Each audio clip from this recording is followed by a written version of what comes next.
this. There are really two main areas or two main propositions that need to be defended or supported to establish Christianity as true. And these are God's existence and Jesus' resurrection. Meaning that if you can show that God exists and you can show that Jesus rose from the dead, that's sufficient to demonstrate that Christianity is true, at least like very broadly speaking. Obviously, there's a lot more questions. There's a lot more to kind of flesh out and kind of really give an understanding on what specifically Christianity is. But I want you to kind of just see, just from like a very high level, a broad level of speaking, if you can show that Jesus resurrected, Jesus' resurrection is really kind of the ultimate sign that Jesus, this person of Jesus, has the authority of God, and thus his claims are true, and thus he should be listened to. So I think that these two propositions, God's existence, Jesus' resurrection, are really sufficient for establishing Christianity as true. Now, of course, there are a lot of different like questions. There are a lot of other challenges when it comes to Christianity. There's a lot of other kind of important things to talk about. But I just don't think that any of those things or those areas are as fundamental to the Christian worldview itself as these two items. And what other questions and kind of other challenges to Christianity sort of become is they become secondary in a certain sense. And when I say other challenges, other questions are secondary, I'm not saying that they're not important. There's a lot of other important topics, aspects to discuss. But what I'm saying is that those other things aren't at least as fundamental or as primary to the Christian worldview as these two items, as these two propositions. And in my opinion, it's really important to think this way, to think in terms of kind of like what ideas surrounding the Christian worldview, what ideas in general are the most primary? What are the most important? What kind of concepts might either support or threaten the Christian worldview as a whole? And what concepts might support or threaten maybe just certain aspects of Christianity? And so the takeaway I want you to get here is that these two items, these two principles, God's existence and Jesus' resurrection, these are really the most important and fundamental ideas to Christianity. And in my opinion, they're also probably the most important propositions for just understanding reality in general. There's a direct takeaway that I want you to get, like a personal takeaway, and it's this. And it's meant to be a little bit strong. If you're a believer, I don't think that you have really any excuse not to be persuasive in these two areas. I think that all believers should be able to show people that at the very least that these things are true. And that process of showing people that these things are true may look different from individual to individual, but the point is just this is what matters most. And when possible, when we're having important worldview conversations, I think it's very important to kind of try to push conversations back to these things, because these things are what's really fundamental. And that, by the way, should be encouraging. That's supposed to be like good news. Because if for you, like many of us, it feels kind of like really like a daunting task to be able to articulate and defend Christianity, start here, right? Just start with these two things. Start with understanding these principles of God's existence and Jesus' resurrection. Now, on the other hand, if you're a skeptic to Christianity, if you don't subscribe or believe in Christianity, this is the most systematic place to start your investigation on reality, on the truth. I can't think of like really two more important ideas when it just comes to even in terms of these things, just as like what like fundamentally divides worldviews. These two propositions, God's existence, Jesus' resurrection, these are the main two propositions that just fundamentally divide worldviews. And because of that, and this, by the way, may sound a little harsh. I'm not trying to be harsh. But because of that, it's really hard to consider any skeptic a genuine seeker unless they've heavily investigated these two propositions. And right now, what we're going to do is we're going to investigate one of them, and that's the resurrection of Jesus. And when it comes to tonight's lesson, I worded it a little differently than normal for a very specific reason. So the title of tonight's class is not, Did Jesus Rise from the Dead? The title of tonight's class is, Did Jesus Really Rise from the Dead? I added really into it. You catch that? Yeah, I knew you'd catch on. You guys are a sharp group. But there's a specific reason why I did that. The reason why I worded it like that is because I think this way of asking it captures a sort of skepticism that we all, or a sort of doubt that we all can naturally have from time to time. And I think that sometimes even as believers, we can doubt these kind of things. If we're just kind of being honest with ourselves, and maybe when we're left alone, or we're left to our own thoughts, and we're not in the friendly confines of the church where we all have to put on this confident face. Sometimes when we're kind of just alone with our own thinking, we can doubt these things, and we can ask questions like this. I know what I claim to believe at church, but is Christianity really true? Does God really exist? Out there, is there really a God out there in existence? Did Jesus really rise from the dead? If I could travel back in time somehow, would I really see these events occurring? Is Christianity really true? And if we're just being honest, we naturally sometimes are skeptical about these things. We have certain doubts. I think the question captures that. And if you're a skeptic to Christianity, you certainly doubt these things. And so you might be thinking, could I really ever believe something like this? Could I really ever believe that someone rose from the dead? And I think a big reason why we kind of have these natural skepticisms or doubts, especially for a claim like this, is because this claim that Jesus rose from the dead, not only is that a really bold, is it a really radical claim, but it kind of seems like a strange claim at a certain level. Does it not?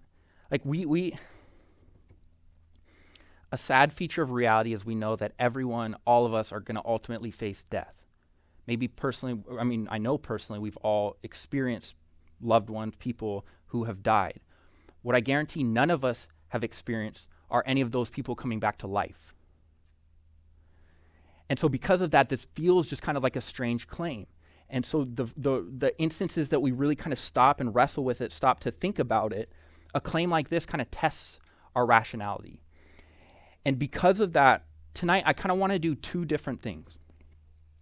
The first thing is kind of what we normally do in a class like that, and this is present the historical case for the resurrection of Jesus. And this is the most important task. This is kind of showing why we can actually know that Jesus did in fact resurrect. But there's a second aspect that I want to at least attempt to do, and that's to really think about the resurrection claim itself in an attempt to show that the resurrection claim is actually not as strange or unexpected of an event as we typically think about it, or as we typically think of it. I actually believe that humanity should have reasonably expected something like this all along. And that's kind of where I want to start, sort of setting the expectation for the resurrection itself. And this is going to involve making two observations about the world around us. And the first observation has to do with design evidence.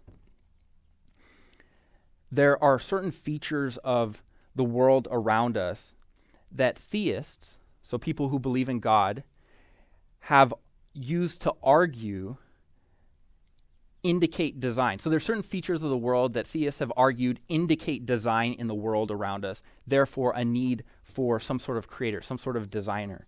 So there's just, when you look at the world, when you kind of study and observe the natural cosmos around you, there's this really incredible amount of order and precision to it. And what this seems to require is it seems to require a mind. It seems like you can't really just chalk all this up to just being a product of chance or something like that. And so this has to do with things like the fine-tuning of the universe, the idea or the discovery that the conditions in our universe, kind of the physics behind it, the forces present are just set at this incredibly precise level, incredibly precise place for life for the universe to even be life permitting. So like the forces at play in our universe are exactly where they need to be for life to even be possible. There's the fine-tuning of our solar system. Our solar system is perfectly set up, and the Earth is perfectly situated within the solar system for our planet to be life permitting. When you look at kind of biology, there's this incredible amount of complexity. There's an incredible amount, or what looks to be information present in biological life for it to function the way that it does. And even atheists recognize this apparent design in the universe. Now, an atheist wouldn't think that these things are actually designed, but they recognize that things appear to be designed, and therefore they need and try to forward like naturalistic accounts of that so they can demonstrate why things appear to be designed even though there is no designer. But the point that I'm trying to make here is I'm not actually arguing for a designer or for a God. The point that I'm trying to make is actually a little bit different than that. What I'm trying to say is that if hypothetical, if there is a designer or a creator behind everything, these features of reality, so this incredible precision when it comes to the world, tells us a lot about his character or his mind. I think that this incredible precision to the world around us, it would imply that who's ever behind it all clearly has reasons and a plan for creation. That seems very clear. This isn't just all thrown together. This is all like very well thought through with an incredible amount of care and intention. So what creation seems to demonstrate is just that it seems to indicate that there's some sort of plan behind it all. So that's the first observation. The second observation actually creates a little bit of a tension with this point. And this observation just has to do with the fact that if you're giving an honest description of the reality that we live in, there's a lot of negative features as well, right? There's a lot of moral failings. There's a lot of suffering. There's a lot of pain. There's a lot of uncertainty, confusion, all these things. The reality that we live in is really this mixed bag of positives and negatives. And we can refer to these negative elements as the human condition. So when we set these two aspects, these two observations next to each other, the incredible precision that we see in creation with these negative aspects of the human condition, this creates a certain tension. How could this possibly all fit together? How does the good kind of fit with the bad? And this tension leads to a rational expectation. And the rational expectation is this: if there is some sort of higher power behind all of this, given that there's clearly a plan and a care for creation itself, who's ever behind it must also have a plan for the negative aspects of reality as well. Another way of putting that is that just there's no way that who's ever behind kind of like all of this incredible setup, this incredibly designed world, wouldn't have a plan for the mess also. There's no way that if someone did design our world, he wouldn't have some sort of remedy for the human condition. And I want you to see that we can reason to this. We can rationally expect this just through kind of considerations and observations of the world around us. And at the very least, and by the way, this isn't supposed to be this should be kind of like an obvious point. This isn't supposed to be controversial. It's not that bold of a claim. And so the point I'm trying to make is, at the very least, the idea of there being some sort of plan, some sort of remedy for the human condition is perfectly rational to expect. And we should actually be looking for this. And we definitely shouldn't be surprised if we see God enact and confirm some sort of plan. And what this does is this naturally brings us to the person of Jesus, right? Because that was basically exactly Jesus' claim. Jesus claimed to be this great revelation of God. Jesus claimed to be this great remedy to the human condition. And if it's true that Jesus did resurrect, that would be the ultimate confirmation that he truly is God's plan. And so right now what we're going to do is we're going to shift gears to evaluating Jesus' resurrection. But what I want you to do, even though this is a big kind of shift in gears, what I want you to do is I just want to keep kind of those things that we talked about in the back of your mind, those items of this rational expectation from observing the world and the intricacies of creation around us, how that could rationally lead to us expecting some sort of plan for God for the human condition. I want you to kind of keep those ideas in the back of your mind because we're going to tie it all together. But let's shift gears for a second and evaluate Jesus' resurrection. So how would we even go about evaluating Jesus' resurrection, historically speaking? We're going to take a two-step process, a very simple two-step process. And the first step is this: establishing what facts or what data we can know, not just what the Bible claims, but what can we actually know and establish, what facts can we know surrounding Jesus' death and claimed resurrection. So we're first going to start by establishing these facts that we can know historically, and then the second step is very simple. How do we best explain those facts? And we're going to be focusing on two facts surrounding Jesus' resurrection, or two kind of data points, and the list could be a lot longer if we have more time, but establishing these two things is really sufficient for the case that we're going to be making. So fact number one, the empty tomb. Jesus' tomb was found empty the Sunday morning following his crucifixion. And I'm going to give you 4 reasons why not only can we know that, but these reasons are a big part of why the vast majority of scholars accept the empty tomb as historical. And when I talk about like scholars, I'm talking about scholars in history and New Testament study and biblical studies, areas like this. So people who are experts in related fields. And the mistake that people can often think is these must be Christians. Some are, but a lot of these scholars are skeptics of Christianity. A lot of them are atheists. They don't even believe in God. And so these 4 reasons play into why the vast majority of scholars accept the empty tomb. And the first piece of evidence is that it was women followers of Jesus who are recorded as being the first witnesses of the empty tomb. The reason why this is significant is because this was a very different culture back then. And women's testimony wasn't considered reliable. It at least wasn't considered as reliable as a man's testimony.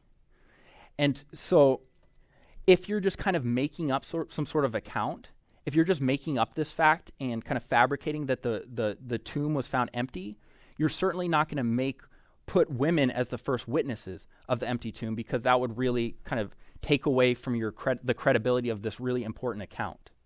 So the only way that we can really account for, well, why are women the first witnesses in the records of the empty tomb, is just simply that must have been how it really happened. And the people recording this just wanted to record history as it happened. And so given that this is a very different culture, the fact that women were the first witnesses of the empty tomb would be considered an embarrassing detail. This would have been an embarrassing fact given that culture to the Christian movement, that it was women who discovered the empty tomb. And when you have like the presence of embarrassing details in historical accounts lend to the credibility of those accounts. The reason why is because if you're just kind of like making up accounts, you're not going to make up details that are embarrassing to yourself or your movement. And so when are these embarrassing details present, it lends to the accounts being authentic. And we see kind of these kind of embarrassing details throughout various biblical accounts, but just the point here is that women being the first witnesses of the empty tomb lend to the credibility of the empty tomb accounts themselves. Second, has to do with the enemy testimony. We have 3 independent sources, 1 Christian source, the Gospel of Matthew, 2 non-Christian historical sources, Justin Martyr and Tertullian, that all state that the Jewish leaders of Jesus' time were spreading reports that that the disciples had stolen Jesus' body. Now, this presupposes that the body is missing. You don't have to spread rumors that the disciples had stolen the body if the body is still in the grave. So even the enemy testimony of Christianity presupposes that the body is missing, therefore the tomb is empty. And this is actually a significant point, because just think about that. The Jewish authorities weren't denying that Jesus' tomb was empty. In fact, we don't have a single record from that time, from that historical time period, of there ever being a challenge that Jesus still lay in his grave. The third evidence for the empty tomb is the fact that the early Christians didn't venerate Jesus' tomb. Meaning when a spiritual hero, when some sort of like saint died, the custom of the time was to enshrine the tomb and go to it as a kind of like a place to pray and pay their respects or their kind of devotion to their, whoever their former leader was. And in Jesus' time alone, we have evidence of some 50 plus venerated tombs. But you see no historical record of early Christians ever doing such a thing. The New Testament authors, the apostles, never encouraged believers to ever do such a thing. In fact, we have no evidence at all that there was any interest in the early church when it came to Jesus' tomb. And the best explanation of that is just there was no interest in the tomb because the tomb was empty and therefore just wasn't a place of significance. The fourth piece of evidence for the empty tomb we can call the Jerusalem factor. And this is just the idea that had Jesus' tomb not been empty, Christianity would have failed. Jesus was publicly executed and buried in Jerusalem. Jerusalem is also where the resurrection claim was first proclaimed, keeping the Christian movement going, keeping it alive. This whole scenario would have been impossible if Jesus still lay in his grave. Because the Roman enemies of Christianity who wanted nothing more than to just end this movement would have just easily gone to Jesus' grave, taken out his body, paraded around Jerusalem, and that's the end of Christianity. You can't make these resurrection claims if you see Jesus' body right there. And so the very success or the very survival of Christianity itself presupposes the empty tomb. And this is why you get quotes like this from Michael Grant, who's an atheist historian. The historian cannot justifiably deny the empty tomb. If we apply the same sort of criteria that we would apply to any other ancient literary sources, then the evidence is firm and plausible enough to necessitate the conclusion that the tomb was indeed found empty. So fact number one, Jesus' tomb was found empty days after his death and burial. Fact number two, the resurrection appearances. And this has to do with just that there are a substantial number of people who were appeared to by what they claimed to be the risen Jesus. And when it comes to the resurrection appearances, that there is kind of some sort of real event behind these appearances, this is accepted unanimously by scholars. This is virtually accepted by every scholar. You'd be hard-pressed to find a scholar who denies the resurrection appearances, whether they're Christian, atheist, conservative scholars, liberal scholars, it doesn't matter. And the reason for it, the support for it, is really just the strength and the credibility of these resurrection appearance accounts. So when it comes to the historical records attesting to these appearances, they are numerous, diverse, and early. So first, numerous. For many of the appearances of Jesus, we have multiple independent records attesting to that event. So just for a little examples to help you understand what I'm talking about. When it comes to, say, the appearance event where Jesus allegedly appeared to the 12 disciples all at once, we have, this is independently recorded by 3 different sources, meaning 3 people who we know weren't like collaborating together, who we know weren't kind of borrowing one another's accounts, each wrote down and recorded the same event. And historically speaking, anytime that you have more than one independent account recording the same event, it makes it very highly likely that that event is actually historical. And we can kind of just think through that rationally, right? It would be very difficult once you establish that people are independent, they're not kind of using the same source, they're not borrowing from one another. It'd be very difficult for multiple people to kind of make up or be confused in the same way about the same event. And so this is just, and especially considering like the details and diversity involved in these resurrection accounts, which that'll be our next point. But these multiple independent accounts This is one reason why an event like that appearance to the 12 and really most of these resurrection events, they're not in any dispute historically. They're really not in any question. This is strengthened by the diversity or the kind of detail and variety when it comes to these resurrection accounts. So when we look through all of these different resurrection accounts, some occur to individuals, some of them occur to a pair of people, some to groups of people, one to a mass of people. Each of these resurrection appearance takes place in a different location. Each appearance is characterized by different actions and words of Jesus.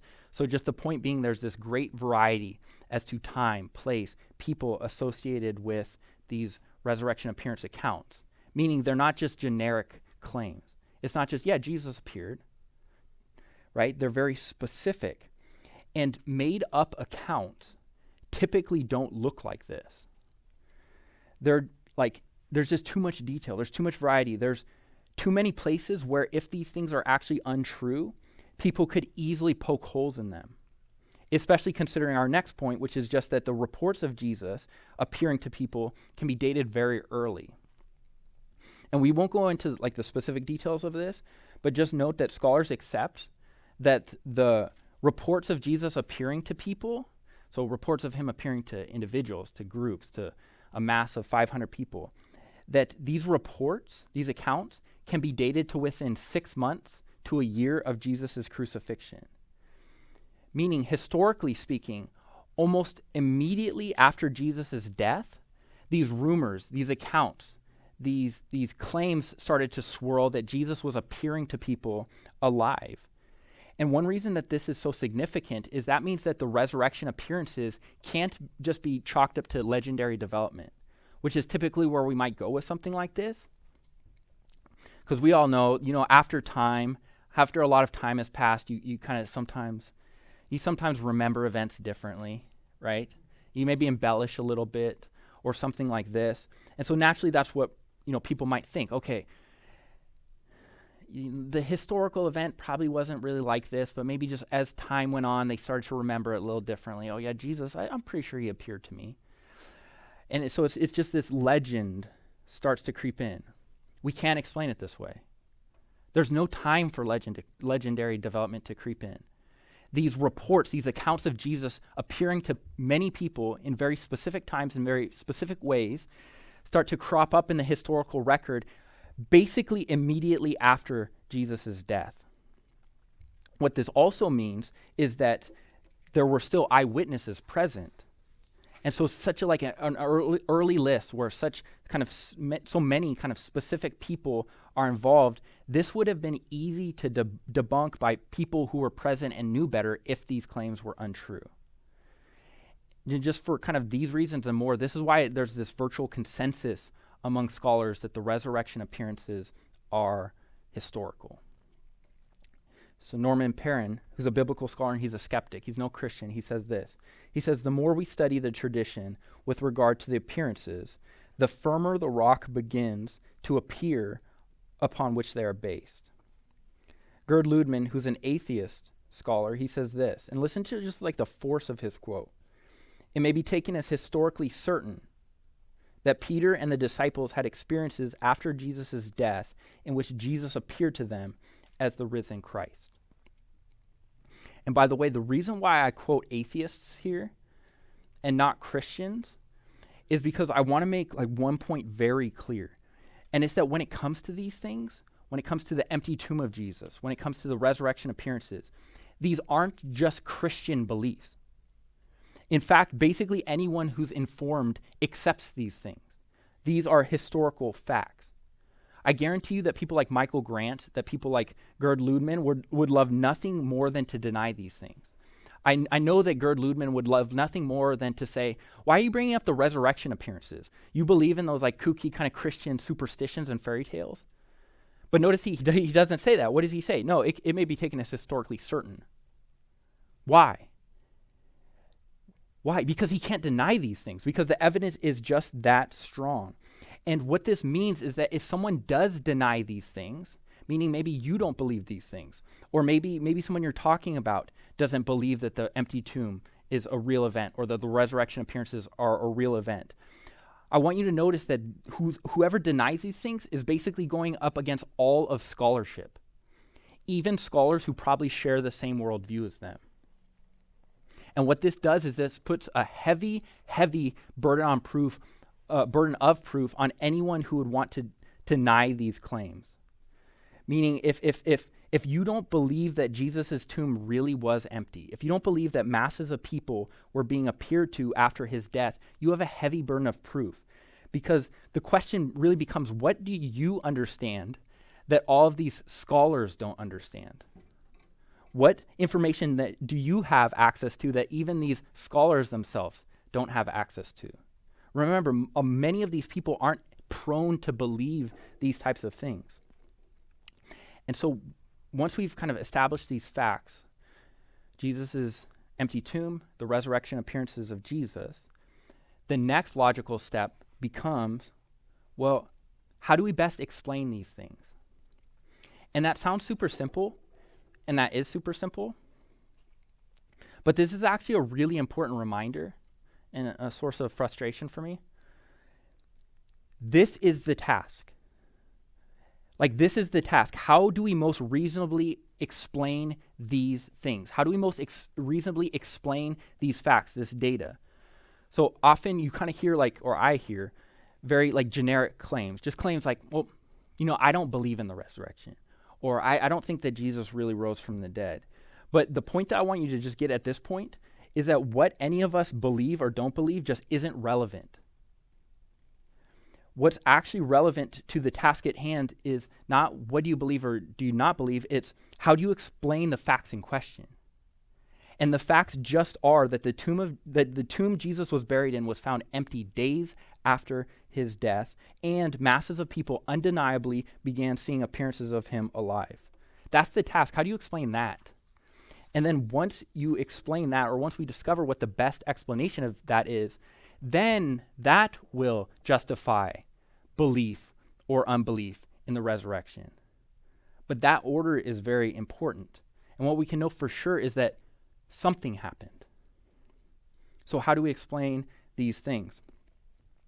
Where our mind kind of naturally goes is to maybe some sort of conspiracy.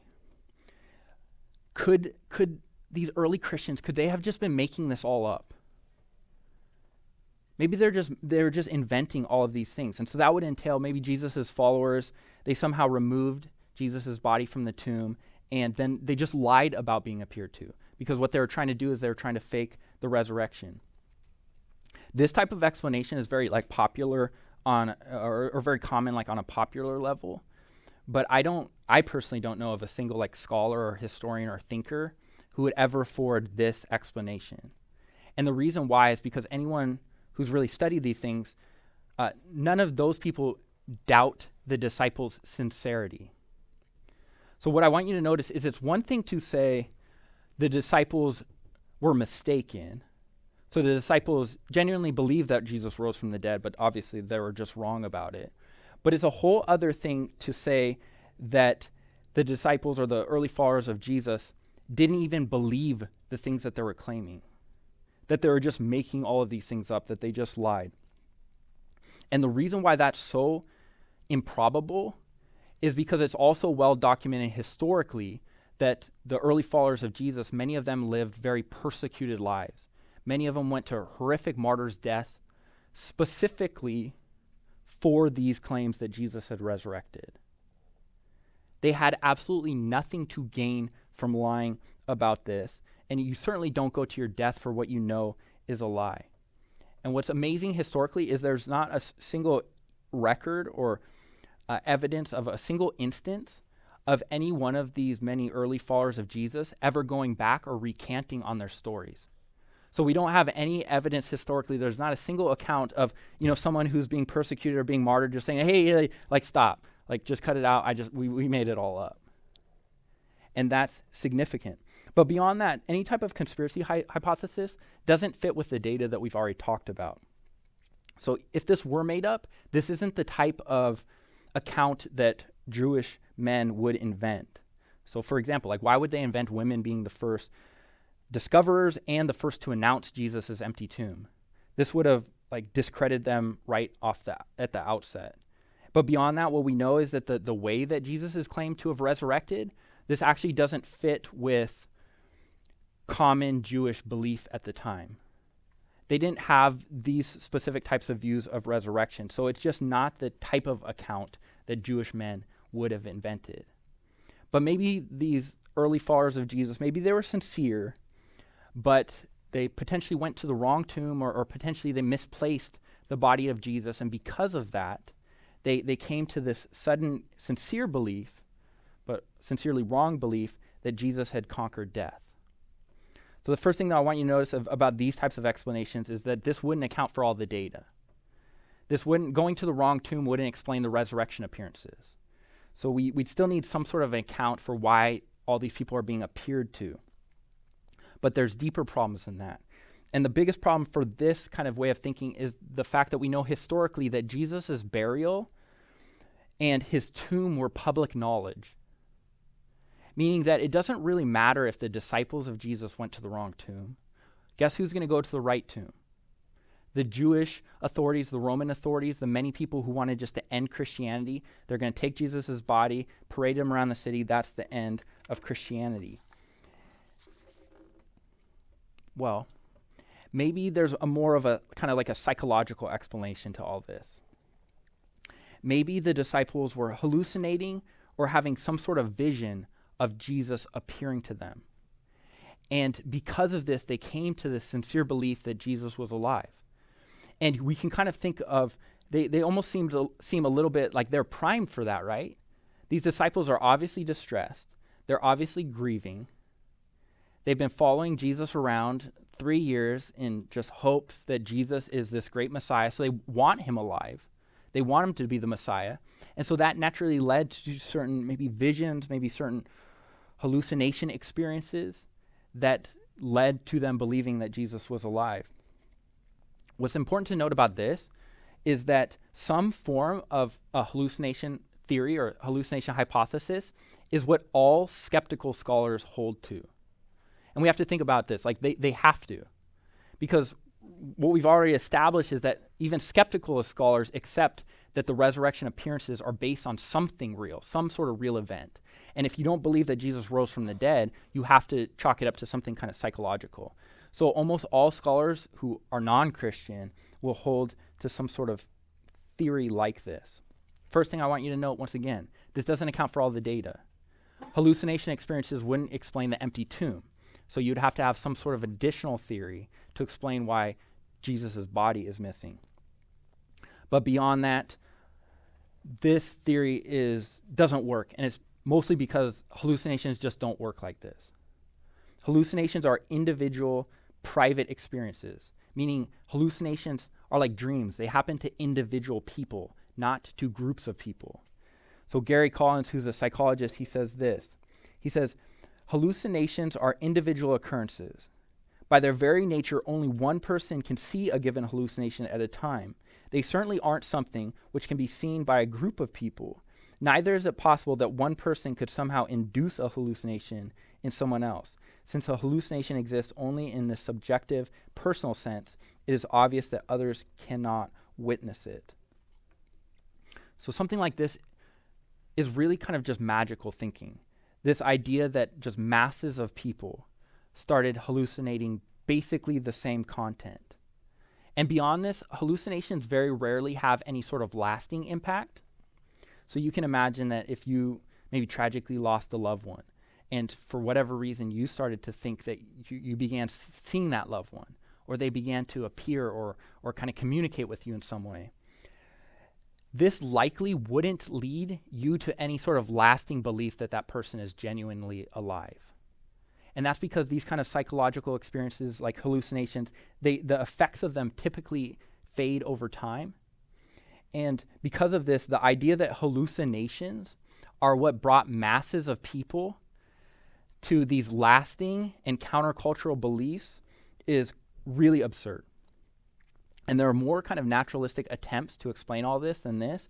This is not meant to be exhaustive, but this is kind of meant to be a little bit of a survey of really the best and the most common explanations. And just for your records, like the other explanations, the other naturalistic explanations don't fare any better. And if you're kind of like questioning that, try to come up with some sort of naturalistic explanation on your own. And the main point that I'm really trying to drive in here is just that even the very best of naturalistic explanations don't even come close to being a sufficient or even a decent explanation of what needs to be explained. And when we consider it in these terms, when we truly consider what data needs to be explained, in this case, the empty tomb, the resurrection appearances, and I get that most people don't even consider that. But when we do that and when we like really look at this task properly, the best explanation becomes very clear. And it's the explanation that the eyewitnesses themselves came to. And that's that Jesus rose bodily from the dead. And the first thing I want you to notice is that this explains all the data. This explains why a seal-guarded tomb was found empty. Jesus left it bodily. It explains why the followers of Jesus witnessed him, or appearances of him, alive after his death. He truly appeared to them. And it also explains how they came to these very countercultural beliefs that Jesus resurrected. And unlike the naturalistic explanations, this explains all the data in a very simple, non-convoluted way. This is clearly the best explanation of the historical data. We just kind of need to get, or most people just kind of need to get away from the strangeness of the claim itself. And so this is where I can imagine someone who's kind of skeptical to these kind of things saying something along the lines of, okay, I don't have any sort of alternate explanation.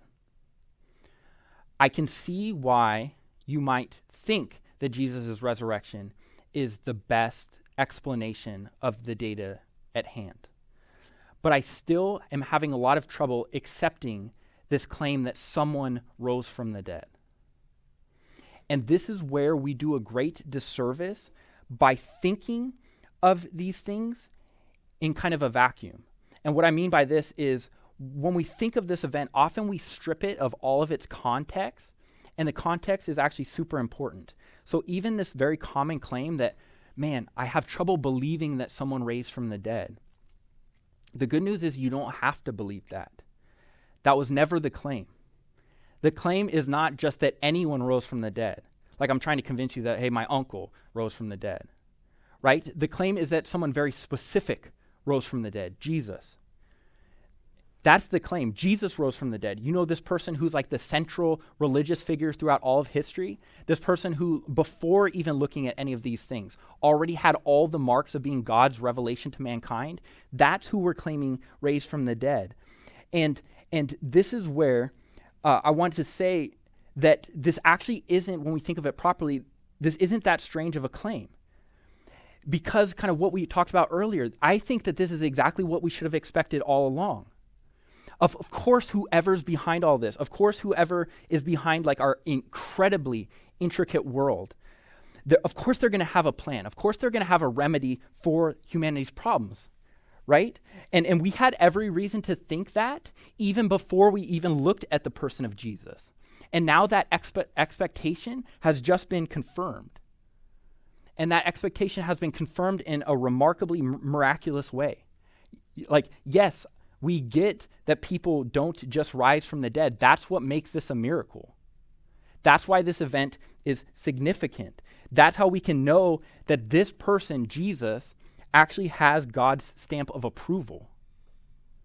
That's why this event is so significant. And I can really only think of one reason not to accept this explanation over the others. And that's that you have some sort of predisposition against miracles or the supernatural. And I think that that's just a philosophically untenable position. And so this is why, especially if you can establish that God or some sort of higher power exists prior to this, there's no justification for denying Jesus' resurrection. The historical evidence behind it is just too compelling.